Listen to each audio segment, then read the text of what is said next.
Hello दोस्तों, मुकुंदा आयुर्वेद में आप सबका स्वागत है। मैं अपनी चैनल के माध्यम से आयुर्वेद न्यूट्रिशन, आयुर्वेद लाइफस्टाइल और आयुर्वेद कॉस्मेटिक्स केयर और कॉस्मेटोलॉजी के बारे में बात करती हूँ। हम कैसे अपनी लाइफस्टाइल को चेंज करके अपने आप को हेल्दी रख सकते हैं, उसके बारे में हम बात करते हैं। तो अगर तो आपको मेरे वीडियोस अच्छे लगे तो मेरी चैनल को सब्सक्राइब कीजिए। दोस्तों, आज हम बात करेंगे सबसे ज़्यादा हॉट टॉपिक के बारे में, या तो मैं कहूँ ये जो अवेयरनेस है सबसे ज़्यादा बढ़ी है कोरोना के बाद। जो भी मेरे दोस्त हैं, आयुर्वेदाचार्य है, आयुर्वेद डॉक्टर है, वो ये सब जानते हैं और आप सब भी जानते हैं। अभी का जो मोस्ट सर्च या तो मोस्ट जो क्वेश्चन होता है सबको, वो है हम अपनी इम्यूनिटी कैसे बढ़ाएं, हम कैसे हेल्दी लाइफस्टाइल को लीड करें। आज हम उसी के बारे में बात करेंगे। सबसे पहले मैं कुछ फनी बात करूंगी, जैसे कि जो भी मेरे आयुर्वेद डॉक्टर मित्र हैं वो सभी मेरे साथ सहमत होंगे। हमारे जो फ्रेंड्स हैं, पड़ोसी है या तो रिश्तेदार है, कम से कम हफ्ते में 2 या 3 बार हमें फ़ोन कॉल्स आते हैं। यूजुअल बात करके एक क्वेश्चन पूछते हैं, आप हमें बताओ हमारी इम्यूनिटी हम कैसे बढ़ाएं। जब भी हम उसे बात करते हैं, बोलते हैं आ जाइए आप, हम कंसल्ट करेंगे, बताएंगे आपको क्या प्रॉब्लम है, हम इसे कैसे सॉल्व कर सकते हैं और आगे हम बताएंगे आप अपनी इम्यूनिटी कैसे बढ़ा सकते हैं। जी नहीं, एक ही चीज पे बने रहते हैं, नहीं, आप हमें फ़ोन पे बताइए हम क्या खा ले, क्या कर ले, हमारी इम्यूनिटी बढ़ जाए। मैं ये व्यू बाद में दूंगी कि आप क्या खा लो, क्या कर लो कि आपकी इम्यूनिटी बढ़ जाए। उससे पहले हम कुछ बातें करेंगे कि इम्यूनिटी क्या होती है, कब डाउन होती है, और हम इम्यून होने से भी कुछ डिसीज या तो कुछ तकलीफ़ें ऐसी होती है जो वय या तो अवस्था के हिसाब से होती है, काल के हिसाब से होती है। काल को यहाँ हम ऋतु बोलेंगे, दूसरा एक काल होता है जो कि हमारी वय का होता है या तो हमारी एज का होता है। और एक बात करेंगे रीजनल, आप कौन सी जगह पे रहते हो उसके ऊपर भी एक आपकी इम्यूनिटी डिपेंड है। आगे बात आएगी जो कि पर्सनल होगी।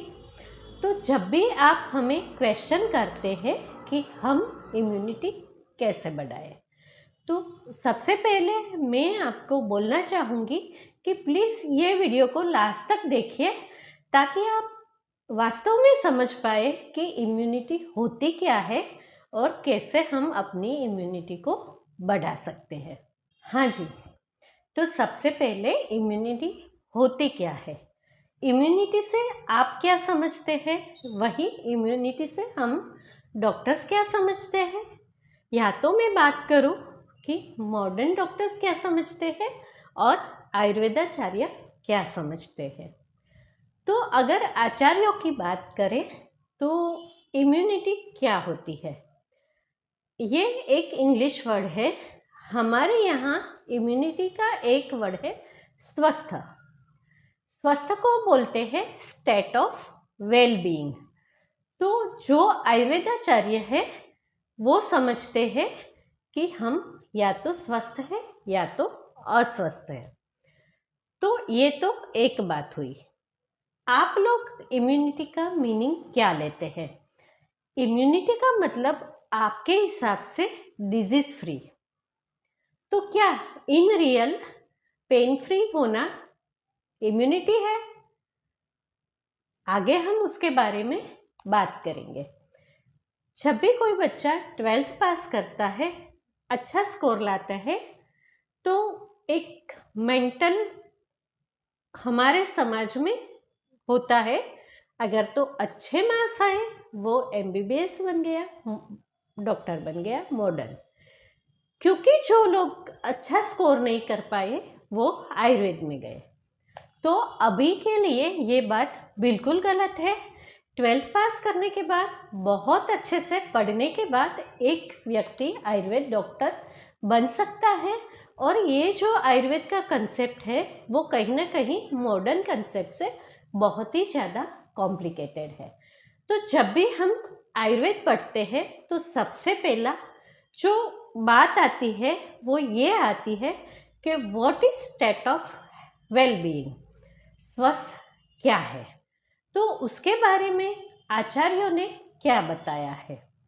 समदोष समधातु समग्नि मलक्रिया प्रसन्न आत्मा इंद्रिय मन इति स्वस्थ उच्यते। मतलब कि आपके दोष, धातु, मल, अग्नि सब कुछ वेल बीइंग है। हमारे यहाँ हम जब किसी को पूछते हैं कि हाउ इज योर फायर, तो वहाँ पे एक ही बात होती है डाइजेस्टिव फायर की। हाँ जी, मैं खाता हूँ, मेरा एक्सक्रिएशन प्रोसेस जो है वो भी ठीक है, मतलब कि मेरा डाइजेस्टिव फायर ठीक है।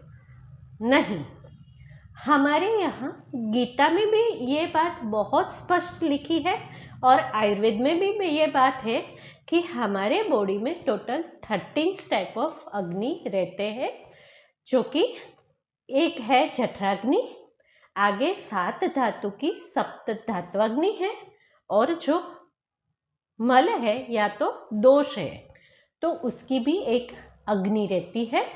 तो ये सब मिला के हमारे बॉडी में 13 अग्नि होती है। जब ये सारी अग्नि बैलेंस में चलती है तभी हम स्वस्थ होते हैं। ज़्यादा आयुर्वेद की टेक्निकल बातें न करते हुए मैं आपको बताऊंगी कि आप मोटा मोटी कैसे जज कर सकते हैं कि आप स्वस्थ हैं। आप सोचेंगे हमें फीवर नहीं आता, हम बीमार नहीं हैं, तो हम स्वस्थ हैं। बिल्कुल नहीं। स्वस्थ होने के लिए कुछ लक्षण हैं, जैसे कि सबसे पहले दिन में 2 बार, कम से कम 1 बार आपका पेट बहुत अच्छे तरीके से साफ होता है। हमारा शास्त्र या आयुर्वेद क्या बोलता है, द्विपुरुषीय षड्मूत्रीय, मतलब कि आप 2 बार स्टूल पास करते हैं और 6 टाइम्स यूरिन पास करते हैं। अभी आप देखें तो बहुत सारे लोग हैं जिसे 1 बार भी ठीक से स्टूल पास नहीं होता है। दैट मीन्स हमारे समाज में majority of the people are constipated.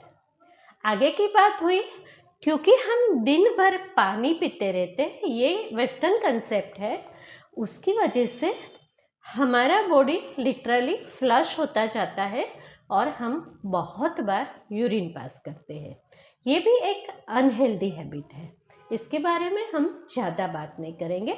तो ये एक लक्षण हुआ कि कम से कम 1 बार आप अपने बॉडी को क्लीन करते हैं, टाइम से क्लीन करते हैं।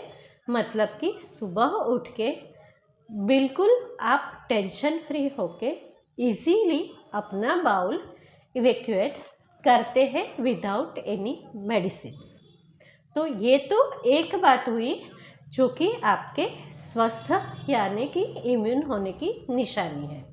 जैसे कि हमारे घर में कचरे की 2 बकेट है, एक खाली है जिसे हम एवरीडे खाली करते हैं और साफ करके रखते हैं, दूसरी जो है उसमें कचरा स्टकअप हुआ है और इसे हम धोते नहीं हैं, साफ नहीं करते हैं और बिल्कुल एवरीडे हम इसे एम्प्टी भी नहीं करते हैं। तो मच्छर, मक्खी, गंदगी कहाँ पे अट्रैक्ट होगी? सेम वे, अगर तो हमारा बॉडी क्लीन नहीं है तो हम बहुत ही प्रोन हैं कि बैक्टीरिया, वायरस वो सब हमें अटैक करें। दूसरी चीज़ हमारे इमोशंस। हाँ जी दोस्तों, हम फिजिकली तो बॉडी को कहीं ना कहीं क्लीन करते हैं, पर हम अपने इमोशन से फ्री नहीं होते हैं, जो कि हमारे बॉडी में स्टकअप रहते हैं। हमारे प्रॉब्लम्स चाहे वो इकोनॉमिकल हो, सोशल हो या तो हमारे मन के हो, ये सब जो गंदगी है शरीर की और मन की, बिल्कुल इक्विवेलेंट है। तो ये मन की गंदगी भी आपको हाइपरटेंशन, डायबिटीज, थायराइड और अनिद्रा, इंसोम्निया ऐसी बीमारियां देती है। तो सबसे पहली बात आई, बॉडी को क्लीन रखो। दूसरी चीज है, आपको अपनी बॉडी में लाघवम हल्का हो प्रतीत हो रहा है। आप चलते हैं, फिरते हैं, काम करते हैं, तो हर टाइम पे आपको अपना बॉडी जो है वो हल्का हल्का महसूस होना चाहिए। अगर तो आपको अपना बॉडी हल्का महसूस होता है तो मतलब कहीं ना कहीं आपका जो शरीर है वो काफ़ी हद तक स्वस्थ है। आगे हम बात करें तो आपकी स्किन, जो भी लोग स्वस्थ है या तो जिसकी इम्यूनिटी अच्छी है, जनरली उसकी स्किन क्लीन होगी, एक उसमें अलग ही तरह का ऑरा या प्रभा होगा, मतलब कि शाइन होगा। यहाँ पे मैं क्लीन और क्लियर स्किन की जो बात कर रही हूँ, वहाँ पे हम कोई कलर्स की बात नहीं करते। आप वाइट है, ब्लैक है, डस्की है, आपका जो भी कलर है, आपके बॉडी पे एक आभा होगी, प्रभा होगी और आपकी स्किन है वो दाग धब्बों से मुक्त होके क्लीन और क्लियर दिखेगी। आगे एक बात है कि आप जब सुबह उठते हैं तो आप थोड़े प्रसन्न होते हैं, हल्के होते हैं और दिन चलाने के लिए जो कार्य करना चाहते हैं वो आप प्रसन्नता से कर सकते हैं। मतलब कि आपको काम करने के लिए आलस्य प्रतीत नहीं हो रहा है, आप दिन में सोते नहीं हैं, या तो आपको बार बार ऐसा फीलिंग नहीं आता है कि मैं थक गई हूँ या थक गया हूँ, मुझे बहुत ज़्यादा आराम करने की ज़रूरत है। आगे की बात है, आपको टाइम पे तेज भूख लगना। अगर तो आपको समय पे बहुत अच्छे से तेज भूख लगती है और आप सोचते हैं कि मुझे खाना खाना चाहिए, तो ये भी एक स्वस्थता की निशानी है। जहाँ तक हम अपने समाज की बात करें तो आज के ज़माने में हमारे पास खाना बहुत ज़्यादा मात्रा में होने से बहुत से लोग ये जानते ही नहीं हैं कि वास्तव में भूख लगना है क्या, क्योंकि हम भूख लगने से पहले ही खाना खा लेते हैं। तो ये भी एक बहुत अच्छा क्राइटेरिया है कि आपको बताता है कि आप स्वस्थ हैं या तो आपकी इम्यूनिटी अच्छी है। और एक बात है कि आप जब भी चलते हैं, फिरते हैं, काम करते हैं, या तो अपनी डेली लाइफ में आपके बॉडी में कहीं भी एक्स और पेन्स नहीं है। बहुत सारे लोग या तो मोटा मोटी, बहुत कम लोगों को छोड़ के हर कोई को कोई ना कोई बॉडी पार्ट में कहीं ना कहीं पेन रहता है। तो जब भी आपके शरीर में छोटी मोटी ये तकलीफ़ें रहती है तो इसका मतलब आपकी इम्यूनिटी ठीक नहीं है, आप स्वस्थ नहीं हैं। और एक सबसे बड़ी बात, प्रसन्न आत्मा मन इंद्रिय, आपका जो आत्मा और मन है वो भी प्रसन्न है। आप हर टाइम खुश रहते हो तो आप कहीं ना कहीं आपकी इम्यूनिटी ठीक है, आप स्वस्थ है। अभी की बात करें तो हम अपनी इम्यूनिटी कैसे बढ़ाएं? सोशल मीडिया का ये एक बहुत बड़ा क्वेश्चन है और हर तीसरा वीडियो हम देखेंगे, ये 5 चीज़ खा लो इम्यूनिटी बढ़ जाएगी, ये 2 चीज़ कर लो इम्यूनिटी बढ़ जाएगी, ऐसे कर लो इम्यूनिटी बढ़ जाएगी, ये खा लो इम्यूनिटी बढ़ जाएगी, ऐसे खाना खाओ, खाने की स्टाइल ऐसे रखो, सोने की स्टाइल ऐसे रखो। क्या ये सब चीज़ें हमारी इम्यूनिटी बढ़ाती है? कहीं ना कहीं, कभी ना कभी अगर आप उसको फॉलो करते हैं तो आप इसमें फिट हो जाते हो, क्योंकि आपके उस टाइम पे प्रॉब्लम्स वही चीज़ को मांगता है, तो शायद आप उसमें फिट हो जाते हो। पर जनरलाइज बात करें तो ऐसा नहीं होता है कि आपने कोई पिल्स ले लिए, कोई काढ़ा पी लिया, कोई दवा ले ली, कोई जूस पी लिया और आपकी इम्यूनिटी बढ़ गई। इम्यूनिटी बढ़ाने के लिए आपको एक बहुत अच्छी लाइफस्टाइल को फॉलो करना होगा, और न कि फॉलो करना होगा, उसे आपको जीवन पर्यंत मेंटेन करना होगा। पर जहाँ तक हम ये बात करते हैं तो सबसे पहले हमारे मन में ये क्वेश्चन आता कब है कि मुझे इम्यूनिटी बढ़ानी है या तो मुझे स्वस्थ रहना है। दो ही चीज़ों में ये बात आती है। एक तो अगर यंग पीपल ये क्वेश्चन करता है तो उसके पीछे एक ही चीज़ होगी कि या तो उसने बहुत बड़ी बीमारी या तो प्रॉब्लम को देखा है, नहीं तो अपने आप में फेस किया है। अदरवाइज आजकल का जो यूथ है सोशल मीडिया और पीयर प्रेशर में इतना मस्त और व्यस्त है कि वो स्वस्थता के बारे में सोचता ही नहीं है, और छोटे मोटे प्रॉब्लम्स उसको इफ़ेक्ट नहीं करते हैं, क्योंकि उसकी वय या तो अवस्था ऐसी है जिससे कि मजबूत पहाड़ को ज़्यादा धक्का नहीं लगता है, तो वो छोटे मोटे प्रॉब्लम को सह लेते हैं। तो बात हुई यंग पीपल की, जो कि बहुत बड़ा धक्का खा चुका है, तो उसके माइंड में ये बात आएगी कि मुझे स्वस्थ रहना है। अदरवाइज ये बात नहीं आती है, हम अपनी मस्ती में, यही हमारा जीवन है। और दूसरा ये क्वेश्चन पूछने वाले लोग हैं या तो सोशल मीडिया में सर्च करने वाले लोग हैं, वो है आफ्टर 45 या तो आफ्टर 50। अगर तो जिसकी इम्यूनिटी बहुत अच्छी है उसकी आंखें तब तक नहीं खुलेगी 65-60 के बाद, जब घुटने जाएंगे, बार बार बीमार होंगे या तो बाल बिल्कुल झड़ जाएंगे। एट दैट टाइम उसके दिमाग में आएगा, yes I want to go to the doctor and wanted to ask doctor, मैं क्या अपने बाल फिर से ला सकता हूँ। ये बात पहले उसके दिमाग में नहीं आती है। मुझे घुटने दुख रहे, कब से दुख रहे, 10 साल हो गया, बस छोटा मोटा था तो मैं सह गया। अभी मैं डॉक्टर के पास गया, उन्होंने बोला बिल्कुल रिप्लेस करना पड़ेगा, क्योंकि आयुर्वेद जड़ से रोगों को मिटाता है। तो आप कुछ कर लो कि जड़ से ही हमारे घुटने का दर्द चला जाए। क्या आप एक्सरसाइज करते हो? नहीं। आप हेल्थी लाइफस्टाइल जीते हो?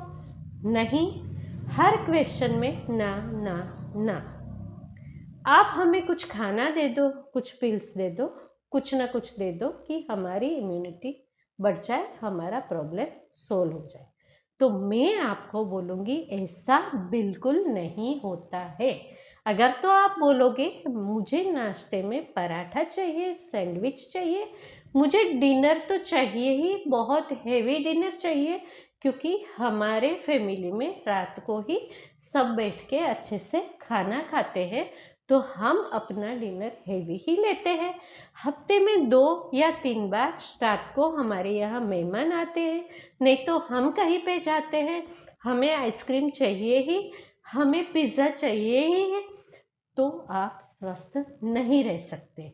मैं तो नॉनवेज नहीं छोड़ूंगा, मैं नॉनवेज नहीं छोड़ सकता, मैं जन्म से ही खाता हूँ, तो इसे मैं नहीं छोड़ूंगा। आप स्वस्थ नहीं हो सकते हैं।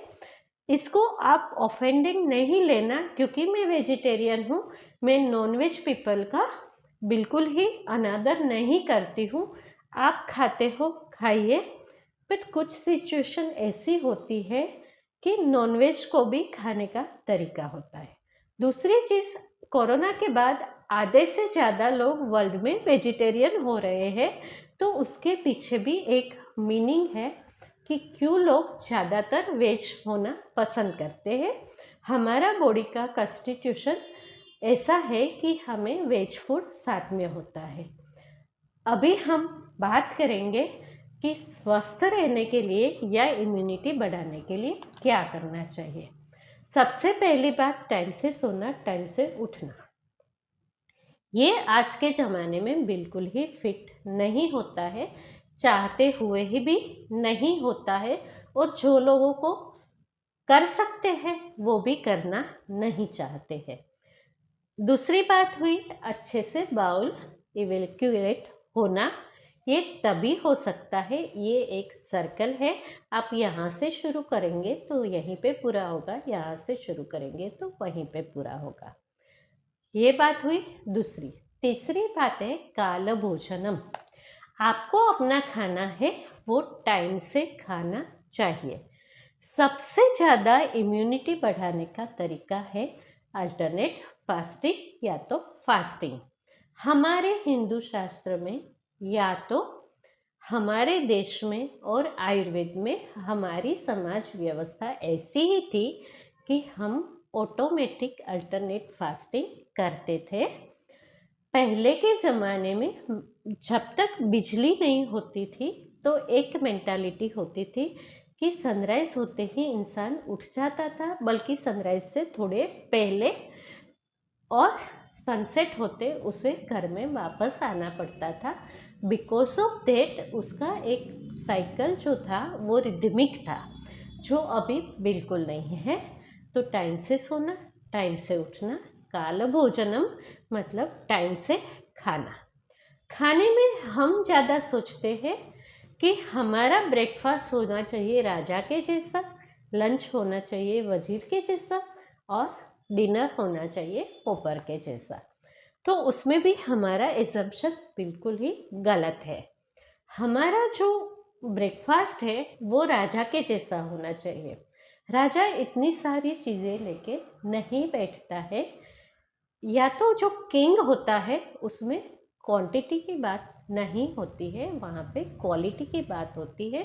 Because they are VIP, they are very much choosy. तो इसका मतलब यही है कि आपका जो ब्रेकफास्ट है वो बहुत ही ज़्यादा चूजी होना चाहिए, आपकी जो हेल्थ है उसके हिसाब से होना चाहिए, और वो न्यूट्रिशन से भरपूर होना चाहिए, ना कि क्वांटिटी में ज़्यादा होना चाहिए।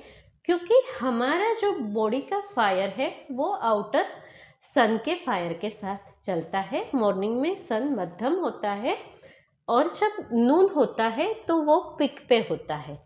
सेम वे मॉर्निंग में हमारी अग्नि भी मध्यम होती है, और लंच के टाइम पे वो पिक पे होती है।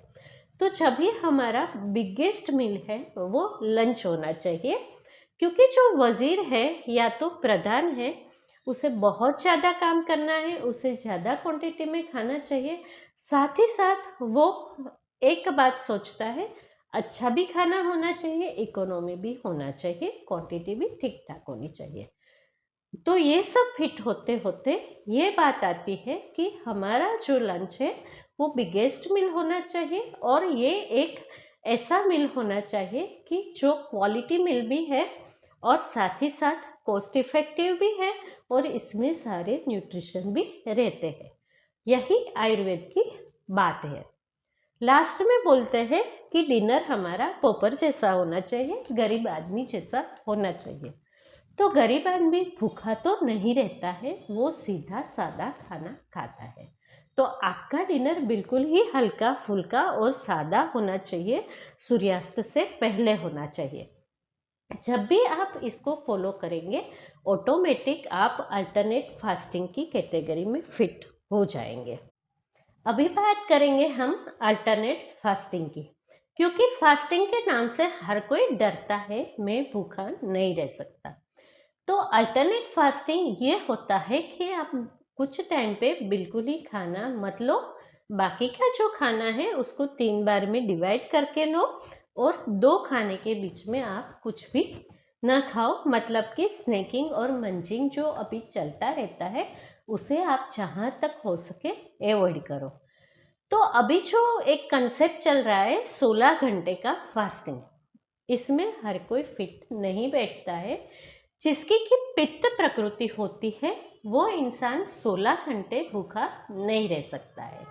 तो यहाँ पे ऐसे लोगों के लिए 12 hour fasting is very much good. तो अगर तो आप अपना लास्ट मील 8 बजे खाते हो, 8 बजे ये लास्ट है। वैसे तो आपको सूर्यास्त के पहले खाना चाहिए, पर अगर तो आप 8 बजे खाते हो तो बिल्कुल सुबह के 8 बजे तक आप पानी के अलावा कुछ मत लीजिए। ये हो गया आपका 12 घंटे का फास्टिंग, जो कि हर कोई फॉलो कर सकता है। पर कोई करता नहीं है। डिनर के बाद कुछ न कुछ मंचिंग करना, आइसक्रीम खाना या कुछ न कुछ कोल्ड ड्रिंक्स, ये सब पीना बहुत ही आम सी बात है।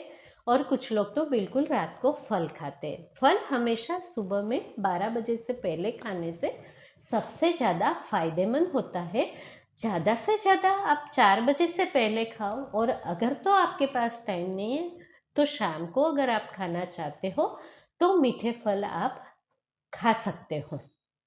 तो ये तो हो गया 12 घंटे का फास्टिंग। अगर तो आपकी वात प्रकृति है तो आप आसानी से 14 घंटे खींच सकते हो, और कफ प्रकृति वाले लोग या तो जो हैबिचुअल है वो लोग बहुत आसानी से 16 घंटे का फास्टिंग करते हैं। तो अगर तो आप ऐसा करते हो तो आपके बॉडी को अपने आप ही रिपेयर करने के लिए एक टाइम मिल जाता है, और आपकी इम्यूनिटी धीरे धीरे बढ़ती है। यहाँ पे हमने खाने की बात को ख़त्म किया। खाने में हम बोलेंगे कि क्या हम सात्विक फूड लें, अभी सात्विक मूवमेंट चल रही है, या तो हम सिर्फ फल खाएं, या तो हम सिर्फ कच्चा खाएं, हम क्या करें। तो खाने की बात में हमारा जेनेटिक्स बहुत ही इम्पोर्टेंट रोल अदा करता है। हमारे मम्मी पापा, उसके मम्मी पापा, आगे आगे बहुत आगे तक हमारी जो पीढ़ियाँ है उसका जेनेटिक्स हम में होता है। और वहीं पे देखें तो हमारे गट के जो बैक्टीरिया है उसी तरीके से काम करने के लिए हैबिचुअल है। तो हमारे लिए सबसे अच्छा फूड वही है जो कि हमारे एंसेस्टर्स खाते आए हैं। दूसरा, रीजनल और सीजनल। हम जहाँ पे पैदा हुए, हम जहाँ पे रहते हैं, वहाँ आसपास कैसा फूड होता है, हम जो कास्ट में या तो जो धर्म के हैं, हमारे पूर्वज जो खाते आए हैं वही चीज़ हमें साथ में होती है, और हमारे गट बैक्टीरिया उसी को पहचानते हैं और उसी से हम इम्यून रह सकते हैं।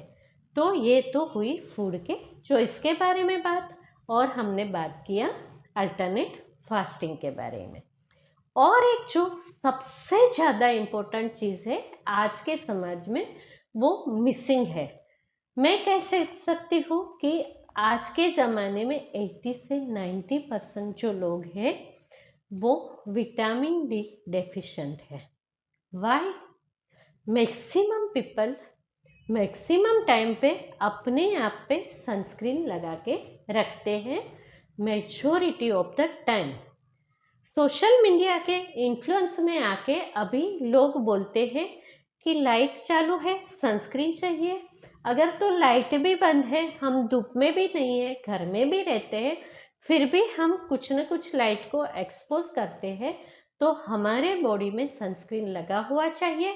एवरी 4 आवर्स उसको रिपीट करना चाहिए। It's okay. आपके डर्मेटोलॉजिस्ट क्या बोलते हैं? आप इतना सनस्क्रीन लगाने के बाद भी आफ्टर 40 मलास्मा के साथ क्यों आते हो? आपकी स्किन क्यों ठीक नहीं है? क्या कभी आपने सोचा है? नहीं। ज़्यादातर अर्बन लोग हाई राइज बिल्डिंग में रहते हैं, तो उसके 2 प्रॉब्लम हैं। एक तो वो पृथ्वी के टच में नहीं आते हैं, हर चीज़ की अपनी एक एनर्जी होती है, तो ये एक पृथ्वी तत्व की कमी हो जाती है। दूसरी, उसको प्रॉपर सनलाइट नहीं मिलती है। जब भी हम सुबह की सनलाइट नहीं लेते हैं, UVA और UVB, सुबह की सनलाइट एक अलग फ़ायदा देती है। दोपहर को या तो सुबह 10:30 से लेके दोपहर को 3 बजे की जो सनलाइट थोड़ी सी तेज है, वही हमारे बॉडी में जो कोलेस्ट्रॉल है उसका सिंथेसिस करके विटामिन डी में कन्वर्ट करता है। तो पहले के ज़माने में कहीं ना कहीं औरतें जो हैं वो कपड़े सुखाती थी, छोटा मोटा काम करती थी, मतलब कि कुछ भी करके सुबह के 10 बजे से लेके 3 बजे तक आधे घंटे की धूप उसे एक्सपोज हो जाती थी। बिकॉज ऑफ दैट उसे विटामिन डी की कमी नहीं होती थी। विटामिन डी एक माइक्रोन्यूट्रिएंट नहीं है, वो हमारे बॉडी में एक एंजाइम की तरह काम करता है, हार्मोन्स की तरह काम करता है। जब भी हम उसके डेफिशिएंट होते हैं, ना कि हमारी बोन हेल्थ इफेक्ट होती है, पर हमारा डाइजेस्टिव पावर भी इफेक्ट होता है। तो इम्यूनिटी के लिए सबसे ज़्यादा ज़रूरी है सनलाइट। प्रॉपर सनलाइट लीजिए, आपकी इम्यूनिटी काफ़ी अच्छी रहेगी। आगे एक बात करेंगे कि फिजिकल एक्टिविटी। अगर तो आप ऐसा कोई काम नहीं करते हैं जिसमें कि आप फिजिकली बहुत अच्छे से एक्टिव रहे, तो बहुत ज़्यादा ज़रूरी है कि आप सुबह और शाम वॉक करने जाएं खुले में, और कुछ न कुछ योगा एक्सरसाइज। और अगर तो आप बहुत ही ज़्यादा इन्फ्लुएंस है सोशल मीडिया से और आसपास की सोसाइटी से, तो आप जिम जाते हैं, जा सकते हैं, एटलीस्ट आप कुछ तो करते हैं। तो दोस्तों, एक्सरसाइज बहुत ज़्यादा इम्पोर्टेंट है हमारी इम्यूनिटी के लिए, तो आपको एक्सरसाइज ज़रूर करनी चाहिए। नींद की बात करें तो वो एक हैबिचुअल है। आपको अपनी जो स्लीप का पैटर्न है उसे आपको बिल्कुल सुधारना चाहिए, तभी जाके आपकी इम्यूनिटी बनी रहेगी। ये एक बहुत लंबा सा टॉक शो है, आप इसे धीरे धीरे एपिसोड में भी देख सकते हैं, पर इसे आप लास्ट तक ज़रूर देखिए, आपके लिए ये बहुत फ़ायदेमंद होगा। अभी हम बात करते हैं क्या खाएंगे, क्या करेंगे कि हम इम्यून हो जाए। ज़्यादातर यहाँ तक आप समझ ही गए हैं, पर जब भी एक क्वेश्चन आता है तो एक स्टीरियोटाइप होता है, बात को घुमा घुमा के जो भी एक क्वेश्चन पूछता है वो बिल्कुल उसका आंसर जानता है, पर वो चाहता है कि हम वही आंसर दें जो कि उसके दिमाग में पहले से ही फिट है। ऐसा नहीं हो सकता। ज़्यादातर कोरोना में बाबा रामदेव ने जो दवाइयाँ ली थी, या तो सोशल मीडिया में बहुत ज़्यादा प्रचार आया था, तब से लोगों के दिमाग में एक बात घूमती है, क्या हम गिलोय खा लें?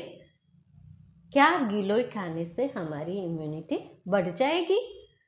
गिलोय खाने से कुछ हद तक इम्यूनिटी बढ़ती है, पर as per Ayurveda every day आप गिलोय नहीं खा सकते, क्योंकि गिलोय नित्य सेवनीय द्रव्य नहीं है।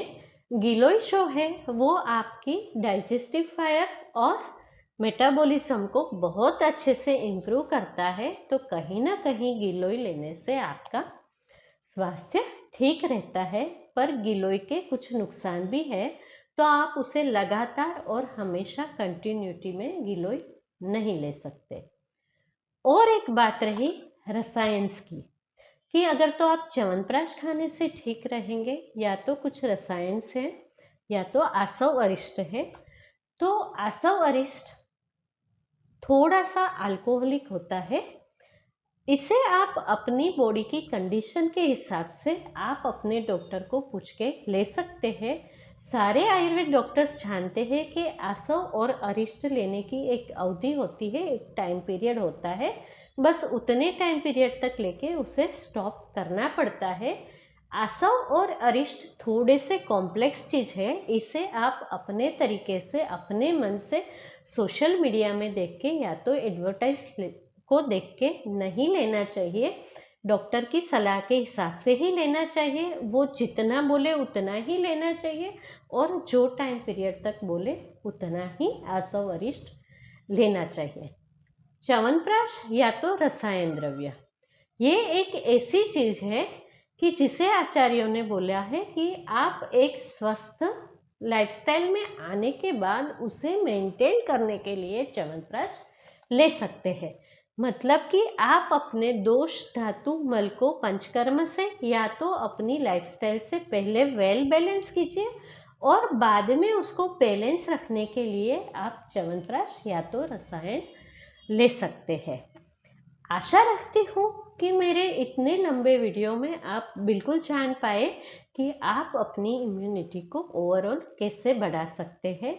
एक पिल से या तो कुछ दवाई या काढ़े से आपकी इम्यूनिटी बिल्कुल ही नहीं बढ़ेगी। आपको एक लाइफस्टाइल को सेट करना पड़ेगा, अपना माइंडसेट को चेंज करना पड़ेगा, और अपने गोल के हिसाब से लंबे टाइम तक उसी गोल पे अड़े रहना पड़ेगा, तभी जाके आपकी इम्यूनिटी बढ़ेगी।